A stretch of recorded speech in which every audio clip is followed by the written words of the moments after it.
Olá, me chamo Darcy Prata Barreto e hoje eu vou dar início à questão 2 da atividade de Fisicoquímica, certo? Então, essa questão ela é uma questão de molaridade, tá? Nela vamos estar usando a fórmula da tonoscopia.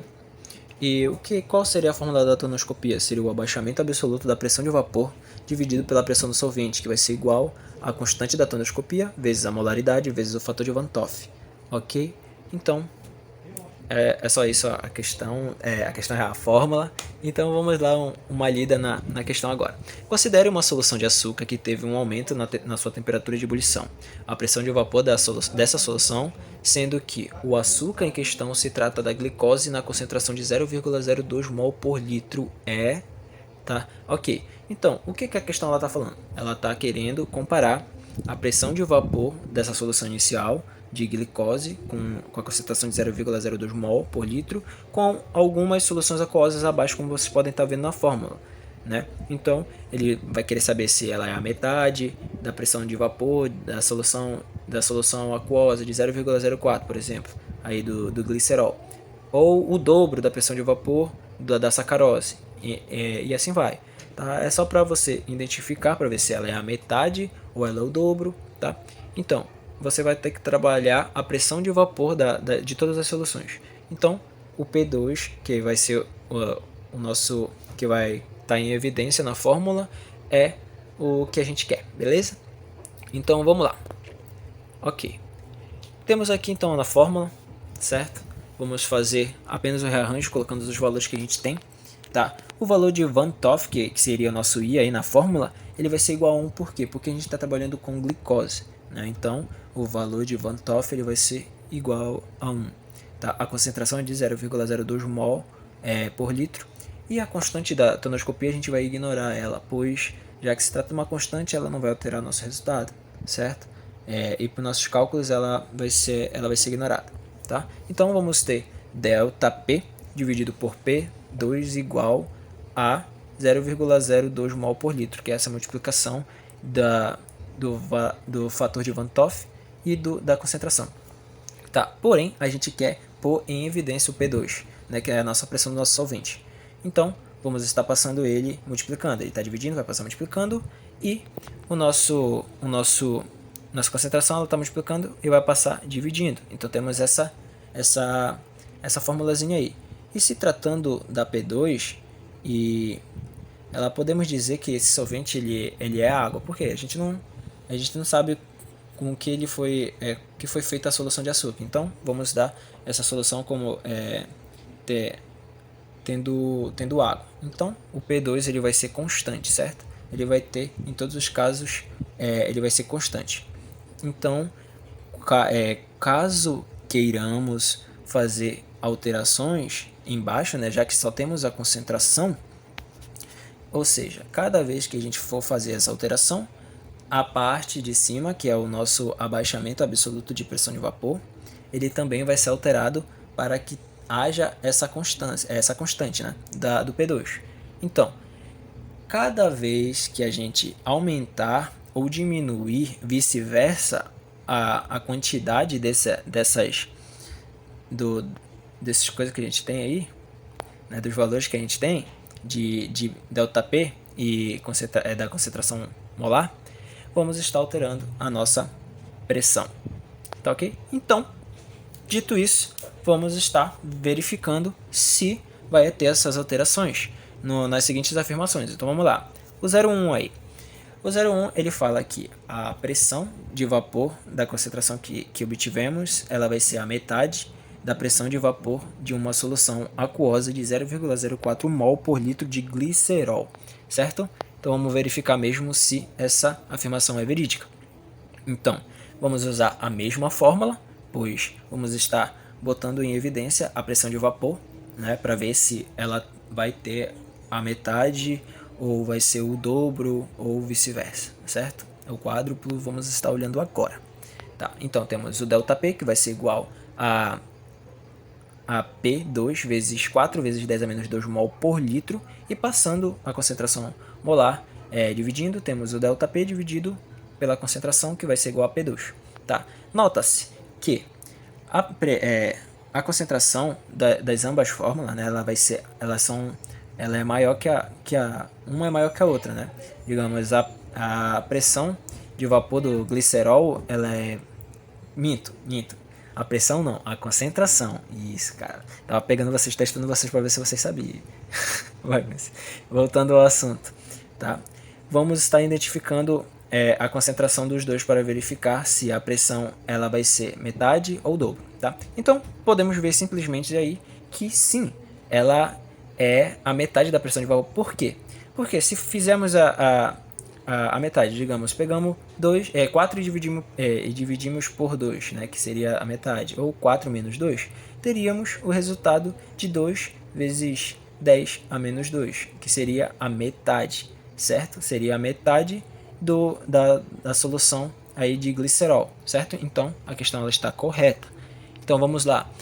O 0,2 agora, a afirmação 0,2. O dobro da pressão de vapor de uma solução aquosa é de 0,010 mol por litro de sacarose, né? Já que estamos trabalhando com açúcar. E, perdão, me esqueci de falar também que o fator de Van 't Hoff da afirmação anterior é 1, né? E essa daqui também vai ser 1, e ignorando também a constante da tonoscopia, temos aqui então a nossa formulazinha, né? Vai ser igual, vamos estar trabalhando igualmente a fórmula com todos para poder termos essa veracidade das afirmações.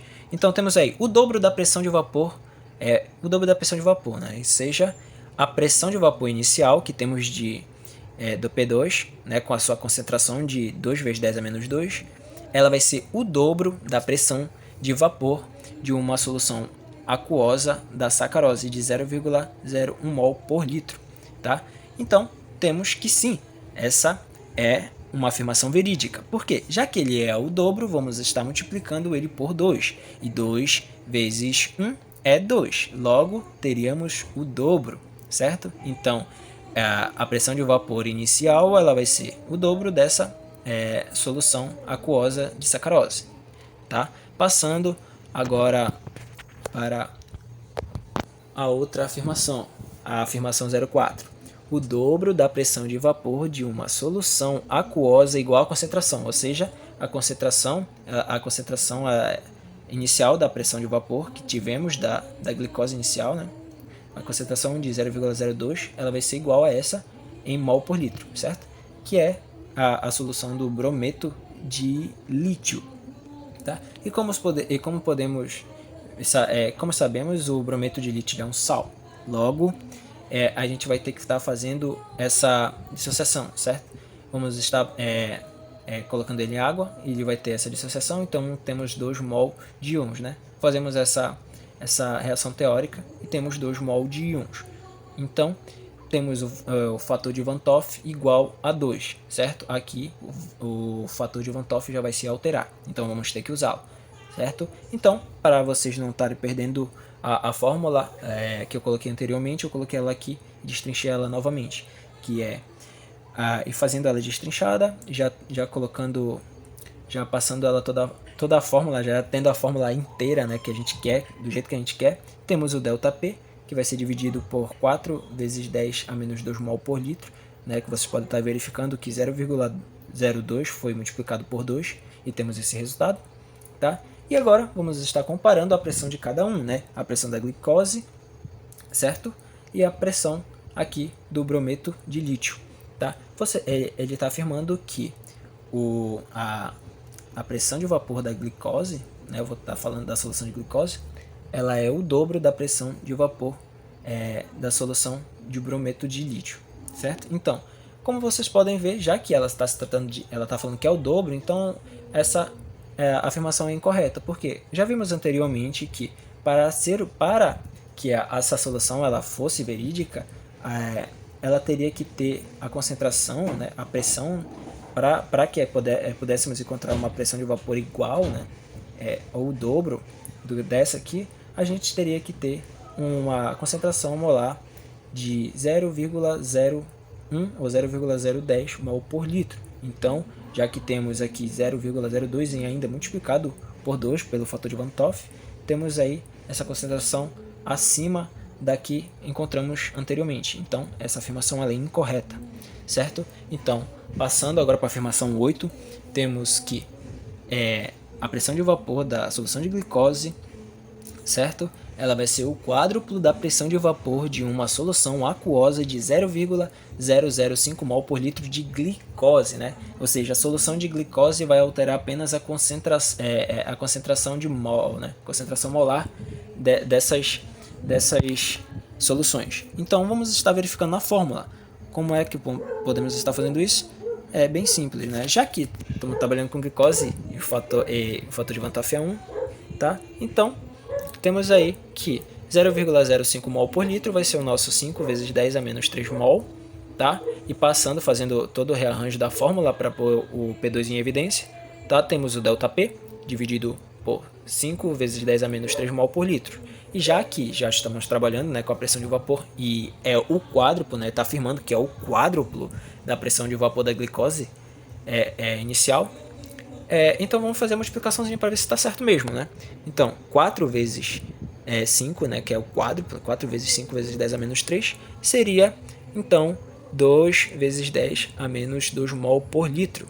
Ou seja, o valor da pressão inicial, né, da pressão de vapor inicial que obtivemos da solução, ela sim é 4 vezes mais a pressão de vapor dessa solução de glicose, certo? Então, essa afirmação ela é correta, tá?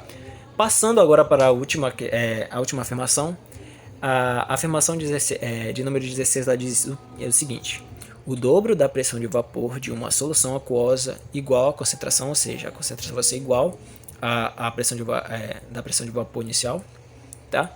Em mol por litro de sal de cozinha, que é o NaCl. Todo mundo conhece. Tá, temos que fazer também aqui a captura de identificar, né, os 2 mols de íon. Né? Já que se trata de sal, vamos fazer da mesma forma que eu falei para vocês na afirmação anterior, tá? Obtivemos aí 2 mols de íons, certo? Então, jogando na fórmula, temos que 0,02 vezes 2 vai ser igual ao ΔP dividido pelo P2, ok? Então, fazendo a multiplicação e também fazendo o rearranjo para encontrar a pressão de vapor, apenas verificando na concentração molar, tá? Obtivemos a seguinte resultado. Tá? Já que ele está falando que ele é o dobro, né? Tá afirmando que é o dobro, então podemos fazer essa multiplicaçãozinha para identificar. E vemos que não é o valor que a gente determinou lá na pressão de vapor inicial, pois fazendo a multiplicação de 2 vezes 4, temos 8 vezes 10 a menos 2, que é muito mais do que a gente encontrou da concentração, podendo assim alterar a pressão de vapor, fazendo com que não seja iguais, né? Que a afirmação seja incorreta. Então é isso, espero que vocês tenham entendido, tá? O meu amigo Guilherme vai estar fazendo a terceira questão com vocês, e logo após eu vou estar fazendo a quarta questão. E é isso. Olá, voltando aqui à atividade novamente, vou estar resolvendo a questão 4 com vocês, e ela diz o seguinte: um recipiente contém um gás AP igual a 0,5 atm, V vai ser igual a 80 L, que vai ser 80 litros, né, volume, e temperatura de 30 graus Celsius, que seria convertido para Kelvin 303 K. Em seguida, esse processo ele vai sofrer uma transformação, né? Esse recipiente vai sofrer uma transformação a pressão constante, ou seja, a pressão dele não vai se alterar. Aí vai obter um estado intermediário, que a gente vai identificar no decorrer da questão.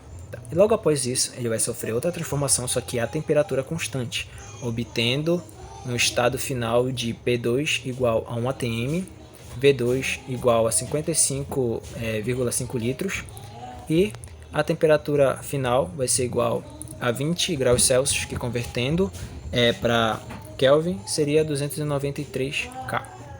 Tá? Sabendo disso, responda quais as condições do estado intermediário e qual o gráfico que representa esse estado intermediário. Certo? Então vamos lá. Tá? A questão A gente vai ter que analisar o seguinte: lá eles afirmam que quando a pressão, né, quando sofreu a primeira transformação da P1 para PI, tá? Teve a pressão constante, então a pressão ela não se alterou, então seria 0,5 atm. tanto na P1, que é a pressão inicial, quanto a pressão intermediária, tá? Logo após isso, da pressão intermediária, da transformação do estado intermediário para o estado final, ocorreu que aconteceu essa transformação, porém com a temperatura constante. Logo, esse processo que aconteceu, essa transformação, é uma transformação exotérmica, tá? Então, sabendo disso, sabendo que a temperatura foi constante, então dá de se afirmar que a temperatura final ela vai ser a temperatura do nosso estado intermediário. Logo, seria a temperatura de 293 Kelvin, certo? Então, sobrando apenas o volume para se identificar do estado intermediário.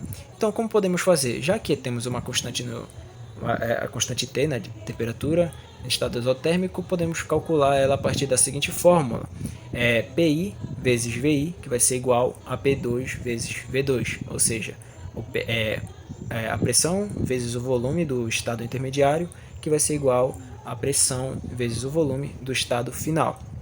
Tá? Fazendo o rearranjo, temos 0,5 atm vezes 0,I, né, era para ser I, eu errei aí, perdão, igual a 1 atm vezes 55,5 L, tá? Passando o 0,5 atm dividindo, né, para podermos encontrar o volume do estado intermediário, temos a seguinte divisão, né? 55,5 L vezes ATM dividido por 0,5 ATM. Fazendo a divisão corretamente, temos que o volume do estado intermediário é de 111 litros. Então, temos no estado intermediário que a pressão vai ser igual a 0,5 atm, o volume vai ser igual a 111 litros e a temperatura vai ser igual a 293 K. Tá? E botando no gráfico, né, nosso estado intermediário, temos o seguinte gráfico, né, que é a nossa hipérbole equilátera, certo? Que é o que acontece, né, o gráfico quando se ocorre uma pressão constante, uma temperatura constante, né, uma transformação exotérmica, tá? E aí eu fiz um